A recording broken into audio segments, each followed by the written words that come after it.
मोहन हमारे साथ लगातार जुड़े हुए हैं। मोहन, अब मध्य प्रदेश, छत्तीसगढ़, महाराष्ट्र, ये 3 राज्यों तक ये मामला पहुंच चुका है।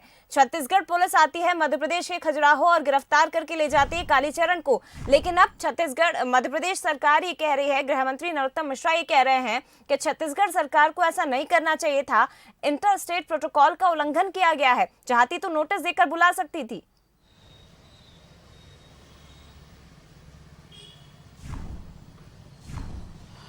बिल्कुल।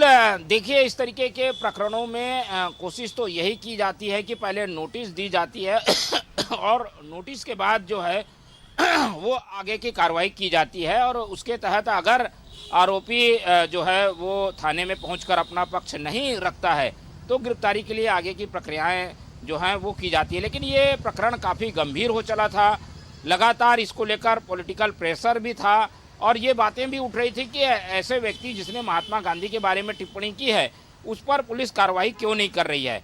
ये एक मान्य परंपरा है और एक अंडरस्टैंडिंग प्रोटोकॉल जरूर है कि किसी दूसरे राज्य में जब एक दूसरे राज्य की पुलिस हस्तक्षेप करते हुए किसी की गिरफ्तारी करती है तो वहाँ के संबंधित थाने और जो संबंधित एसपी है उसकी जानकारी में ये कार्रवाई की जाती है और वहाँ की पुलिस को भी इन्वॉल्व किया जाता है।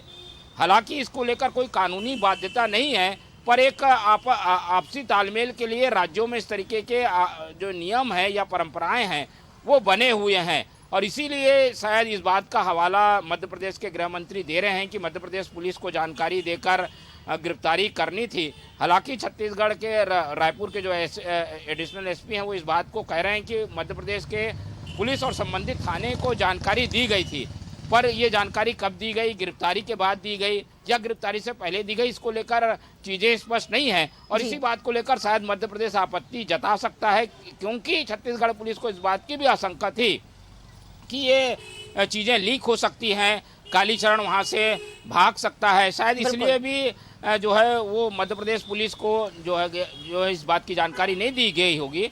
हालांकि ऐसी गिरफ्तारी के बाद मेडिकल चेकअप जरूर मध्य प्रदेश में कराया जाना चाहिए, तो इस बात के नियम का पालन हुआ है कि नहीं इस बात को देखना जरूरी होगा क्योंकि एक मेडिकल चेकअप के बाद ही वहां से रवानगी मध्य छत्तीसगढ़ की पुलिस को करना चाहिए और अगर मेडिकल चेकअप होता है तो वहां की पुलिस को साथ में लेना की जरूरत पड़ेगी और वहां भी एक सूचना जो है गिरफ्तारी की वो दर्ज करनी होगी। तो वो सारी चीज़ें अभी पूरी हुई हैं कि नहीं हुई हैं इस बारे में स्पष्ट नहीं है, वो चीज़ें कुछ देर बाद स्पष्ट हो पाएंगी। जी बिल्कुल। देखिए, छत्तीसगढ़ की ओर से कहा जा रहा है कि हमने लोकल थाने में सूचना दे दी, लेकिन दूसरी तरफ मध्य प्रदेश के गृह मंत्री का ये कहना है कि इंटर स्टेट प्रोटोकॉल का छत्तीसगढ़ सरकार ने उल्लंघन किया है, जो कि ऐसा नहीं करना चाहिए था।